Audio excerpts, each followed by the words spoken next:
샬롬 샬롬 샬롬 샬롬. 하나님 사랑합니다. 여러분 주 안에서 사랑합니다. 열왕기하 말씀입니다. 1절에서 18절까지 이스라엘의 하나님, 이런 제목으로 함께 은혜를 나눕니다.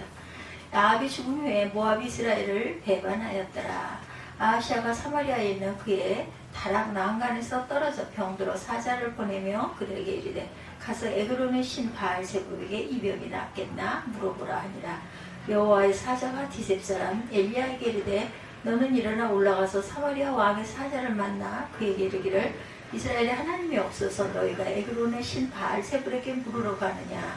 그러므로 야훼의 말씀이 내가 올라간 침상에서 내려오지 못할지라 내가 반드시 죽으리라 하셨다 하라. 엘리야가 이에 가니라. 사자들이 왕에게 돌아오니 왕이 그들에게 이르되 너희는 어찌하여 돌아왔느냐 하니 그들이 마르되 한 사람이 올라와 우리를 만나 이르되 너희는 너희를 보낸 왕에게로 돌아가서 그에게 보하기를 야훼의 말씀이 이스라엘의 하나님이 없어서 내가 에그론의 신 바알세불에게 물으려고 보내느냐. 그러므로 내가 올라간 침상에서 내려오지 못할지라 내가 반드시 죽으리라 하셨다 하라 하더이다. 6절까지 내용입니다.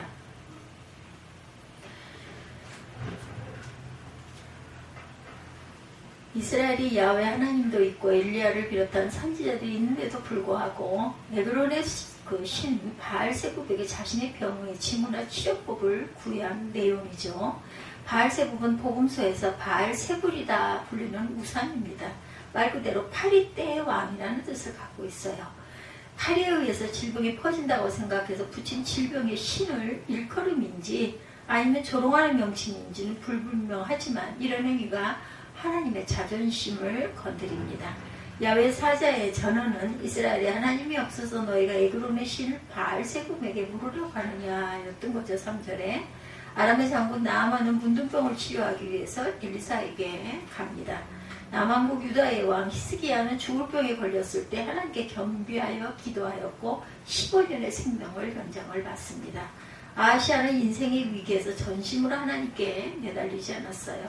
오히려 우상신을 찾아가죠. 하나님의 언짢으신 이유는 이스라엘 하나님을 무능한 신처럼 만들어버렸기 때문이라는 거죠. 하나님의 자존심을 건드린 거예요. 실제로 그렇죠. 자녀의 문제를 부모가 해결하지 못하고 다른 사람의 도움을 받을 때 부모는 자존심이 상합니다. 교회 문제를 그 안에서 해결하지 못하고 다른 조직의 도움을 받을 때 또한 자존심이 상합니다. 인간들도 그런데 하나님은 더 하시겠죠. 하나님 우리 인생을 바라볼 때도 그렇습니다. 무당이나 사주팔자나 운명 탓을 하는 것을 하나님은 싫어하십니다. 하나님이 주인이고 하나님이 우리 인생의 문제를 해결할 능력자이시기 때문이죠. 우리는 먼저 하나님께 물어야 하고 하나님의 허락을 받아야 합니다. 이것이 꼭 인간적인 도움을 받거나 요청해서도 안 된다는 뜻이 아니에요. 하나님 여러 방법으로 도우실 수 있죠. 문제는 하나님을 믿느냐 하나님의 능력에 대한 믿음을 이야기합니다. 엘리야의 능력이에요. 하나님 엘리야를 통해 경고하시죠. 경고는 위기이며 기회일 수 있다는 것을 잊지 마십시다. 돌이켜 하나님을 찾으면 돼요. 그러나 아하시아는 겸손한 모습을 보이던 하나님께로 돌아오지 않았어요. 엘리야를 잡으러 군사 50명과 지휘관을 보냅니다.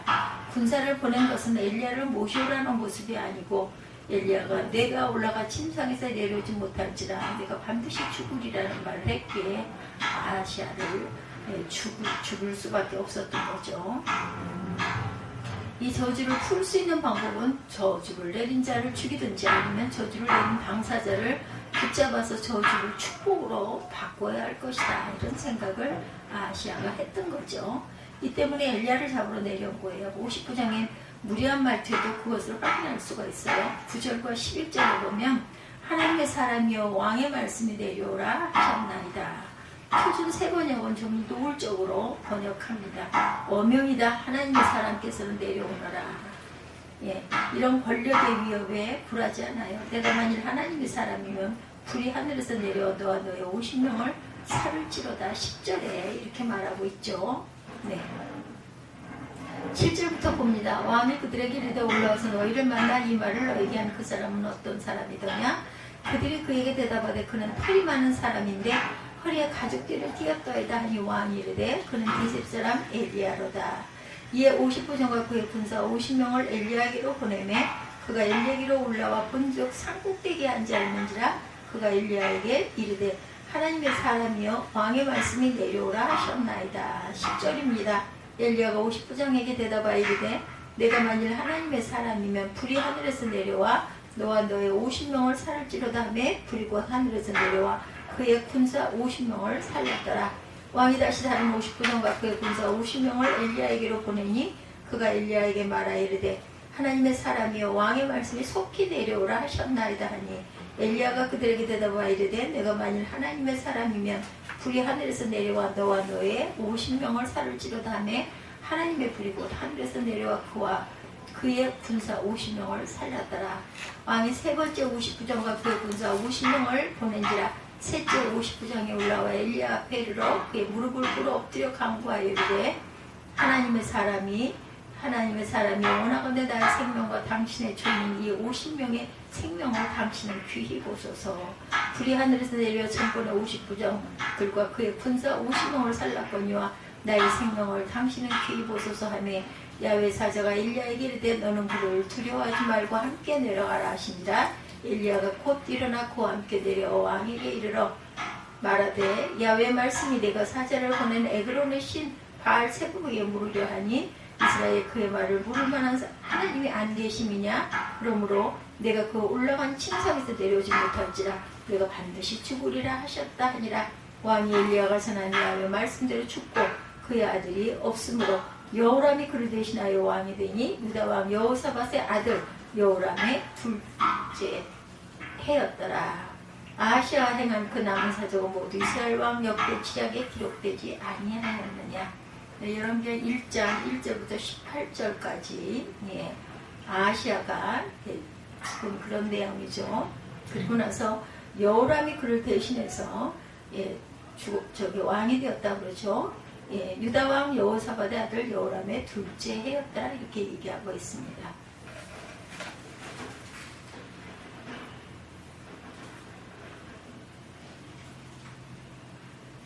아하시아는 고집스럽게 세 번째 령을 보내죠. 졸지에 항차사 사건이 일어나고만 그런 내용들입니다. 태조가 조선을 건국했지만 아들 이방원이 쿠데타를 일으켜서 아버지를 쫓고 조선의 세 번째 왕이 됩니다. 우리나라 역사에 보면 나중에 아버지 태조를 한양으로 모셔오려고 항구로 차사를 보냈죠. 그때마다 차사를 죽여 돌아오지 못했다고 해서 돌아오지 않는 사람을 일컬어 함차사다 이런 속담이 생겼어요. 세 번째로 아하시아는 50명의 군사와 지휘관을 보내죠. 옆에서 일어났던 결과를 보고 봤을 텐데 계속해서 보내는 왕도 그렇지만 그렇다고 죄 없는 사람을 죽이는 엘리야의 태도도 당혹스럽습니다. 악한 자와 가까이 하면 이런 불운한 일이 생길 수 있다는 것. 세 번째로 간 50부장은 지혜로웠어요. 교만하게 왕의 명령을 운운하지 않고 엘리야 앞에 무릎을 꿇고 목숨을 살려줄 것을 요청합니다. 나의 생명과 당신의 종인 이 50명의 생명을 당신은 귀히 보소서. 이런 겸손함 때문에 이들은 살아나죠. 이를 계기로 엘리야는 산꼭대기에서 내려와 왕 앞에 서게 됩니다. 내가 그 올라간 침상에서 내려오지 못할지라 내가 반드시 죽으리라. 16절이죠. 하나님의 말씀을 그대로 전합니다. 담대한 행동이죠. 엘리야도 하나님의 능력을 보았고 아하시아 왕도 하나님의 능력을 경험했기에 엘리야에게 어떤 해코지도 하지를 못합니다. 이 사건이 우리에게 주는 교훈은 무엇일까? 우선 무엇보다 하나님과 함께하는 엘리야의 능력이 얼마나 대단한지를 보여줍니다. 엘리야를 높이는 것은 곧 야훼 하나님을 높이는 것과 같다. 하나님은 자신의 종을 높여 자신의 뜻을 밝히죠. 이런 점에서 성도들의 목회자를 대하는 태도가 유사합니다. 목회자는 하나님의 말씀을 전하는 직분을 맡았지만 속성상 권위가 다른 직업이나 직분과는 달리 약하는 신성시대는 경향이 있죠. 이런 태도는 중세시대나 가톨릭 신학에 심했다고 그래요. 사제 서품은 단순한 임명식이 아니었고 거룩한 하나님의 종에게 걸맞는 권위와 능력이 사제에게 전이된다는 생각이 지배적이었다고 합니다. 그래서 중세 때 새로 서품받는 그 사제가 주는 그 축도도 강력한 교력이 있어서 하늘에서 떨어지는 전기 번개가 몸에 충전되는 것 같다는 말이 있을 정도였다 그래요. 같이 서품 받은 사제의 축도를 받기 위해서라면 축도로 말을 몰아서 찾아갈 가치가 있다 이렇게들 얘기했다고 그러죠. 목회자나 사제의 권위가 높으면 사람들은 그 말에 귀를 더 기울일 것입니다. 목회자를 높이는 것은 하나님을 높이는 것과 같다. 그런 점에서 보면 한국교회에서 목회자가 받는 권위는 이해 못지 않는다라는 거죠. 예전에는 목회자가 신방 온다고 하면 온 집안을 청소했어요. 부목사 시절에 어떤 집을 신방하는 어떤 분의 이야기입니다. 방 도배까지 다시 하더랍니다. 대형교회 목사나 이단의 교주나 어떤 카리스마적 목사라는 사자들은 이런 식으로 권위의식을 형성했고 성도들은 권위에 기들여졌어요. 하나님 말씀에 순종하기 위해서 목회자에게 어느 정도 권위가 주어지는 것은 괜찮습니다. 그러나 그 권위를 빌미로 성도를 협박하고 저주하고 비도덕적인 언행을 일삼아도 죄의 종이니까 하면서 넘어가는 것은 문제가 있겠죠. 종교개혁자들은 사제가 가지고 있는 이런 권위의식을 없애버렸습니다. 여기서 나온 것이 만인 사제주의죠. 너희는 왕같은 제사장이죠. 모두가 사제이고 목회자는 단지 하나님 말씀의 선포와 성례전의 직례를 위해서 공동체의 필요에 의해서 세운 직분일 뿐이다. 목회직은 여러 은사 중 하나지만 특수성 때문에 권위와 존경은 필요합니다. 그러나 이것이 맹목적 추정이나 비판의식을 차단이나 목회자의 허위의식으로 나가서는 안 된다는 거죠. 하나님이 엘리야를 높인 것은 하나님을 높이기 위한 것이지 엘리야를 높이기 위한 것은 아니었어요. 십자가의 능력은 우리가 하나님의 역사를 기대할 때 발생합니다. 어떤 어려움이 생기거나 문제가 있을 때 엘리야의 경우처럼 하나님의 능력이 가시적으로 드러나기를 원하죠. 전도 굉장히 힘듭니다. 그런데 엘리야처럼 하나님의 기적이 나타나고 죽은 자가 살아나고 하늘에서 불이 내리면 아마 모두 다 믿을 것입니다. 하나님은 그렇게 역사하시잖아요. 자연의 법칙이란 것도 있고 에덴 동산에서 그랬듯이 인간의 자유의지를 존중하시기도 하죠. 하나님이 표적신앙이나 능력신앙을 싫어하시는 이유 중 하나는 끊임없이 강하고 자극적인 것을 요구하기 때문이다. 예수님이 많은 기적을 행하셨지만 그들은 부족하다는 듯이 하늘로부터 오는 표적을 요구합니다. 그때 주님이 주신 말씀이에요. 마태복음 12장 39절에서 40절이죠. 예수께서 대답하여 이르시되 악하고 음란한 세대가 표적을 구하나 선지자 요나의 표적밖에는 보일 표적이 없느니라. 요나가 밤낮 사흘 동안 큰 물고기 회 속에 있었던 것 같이 인자도 밤낮 사흘 동안 땅 속에 있으리라. 마태복음 12장 39절에서 40절입니다. 예수님은 십자가에서 죽은 것만이 우리에게 도움이 될 것이다 이렇게 말씀하셨어요. 내 자신이 십자가에서 죽고 변화되지 않으면 어떤 능력도 잠깐 감동으로 끝나고 말 것이라는 것. 바울도 같은 고백을 하죠. 고린도 교회는 은사를 자랑했어요. 강하고 지혜로운 것을 최고로 여깁니다. 그에 대한 바울의 답변이죠. 유대인은 표적을 구하고 헬라인은 지혜를 찾으나 우리는 십자가에 못 박힌 그리스도를 전하니 유대인에게는 꺼리는 것이요 이방인에게는 미련한 것이로되 오직 부르심을 받은 자들에게는 유대인이나 헬라인이나 그리스도 하나님의 능력이요 하나님의 지혜니라. 표적신앙은 결국 자기 자랑으로 나가죠. 우열을 나누고 더 강한 자극을 추구합니다. 사랑과 섬김이 없어요. 하나님에 대한 신뢰를 잃고 결국에는 인간이 높임을 받습니다. 바울은 많은 능력을 행했지만 그 능력을 앞세우지 않았죠. 능력이 교만하게 만들기 때문이다. 토스토예프스키의 소설 카라마조프의 형제들에는 인간이 가진 이런 허위의식을 깨는 장면이 나옵니다. 그 도시에 거주하던 대수도승이고 성자로 간주되던 조시마 장로가 죽음을 맞이하게 되죠. 사람들은 대수도승의 죽음이 없기에 그 장례식에서 치유의 기적이 일어나든지 시신에서 향내가 나든지 하는 어떤 이적이 일어날 것을 기대했어요. 근데 아무런 이적도 일어나지 않았고 오히려 시신에서 더 심한 악취가 나더랍니다. 사람들은 조시마 장로가 진짜 성자였는지 의심을 했다고 그러죠. 인간에겐 자연스러운 죽음이 더 합당하지 않겠는가. 이것이 하나님에 대한 진정한 순종이 아닐까. 기적 신앙에는 근본적으로 하나님을 신뢰하지 않는 마음이 있어요. 기적을 통해서 하나님의 존재를 확인하고픈 비신앙이 깔려있기 때문이죠. 능력을 추구하는 것은 더 강한 힘으로 누르고 강요하겠다는 발상입니다. 자발적인 순종이 아니라 위협이고 강제이죠. 이보다 더 강한 힘이 나오면 능력신앙은 힘을 잃습니다. 하나님을 믿는 것이 아니라 강한 힘을 믿게 되는 거죠. 예수님이 십자가에서 비참하게 돌아가실 때의 모습은 하나님이 원하시는 뜻이 어디에 있는지를 잘 보여주죠. 예수님은 결코 십자가에서 내려오시지 않았다라는 것.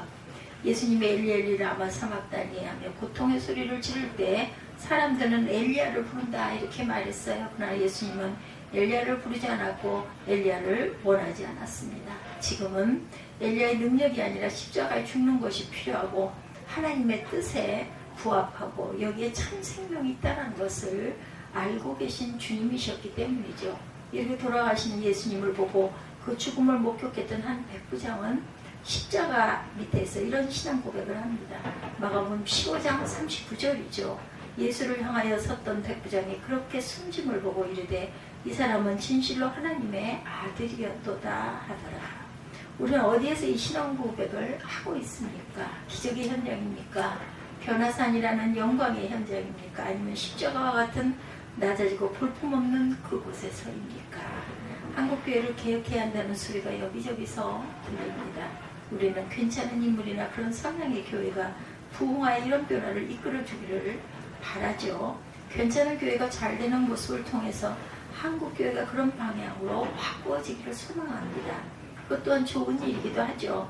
네, 그러나 그 전에 십자가의 약함과 낮아짐이 많이 보여야 한다. 유행이나 능력이 간 강제가 아니라 진정한 자가 변화되는 그 변화가 필요하다는 거죠. 그러기 위해서는 철저히 낮아져야 한다. 지금은 엘리야의 능력이 아니라 십자가의 능력이 필요할 때입니다. 성공하고픈 욕망, 강한 것에 대한 신뢰가 죽는 그곳에서 참다운 진리의 생명은 피어난다라는 것. 성공이나 부흥이라는 말 이면에는 집요한 인간의 탐욕과 집착이 숨겨 있다라는 것. 지금은 약하고 잘 안 되는 것이 좋은 것입니다. 깨끗이 비운 그곳에서만 예수 그리스도가 온전히 담길 수 있다는 것을 잊지 않는 저와 여러분들이 되시기를 주님의 이름으로 축복합니다. 기도하시겠습니다.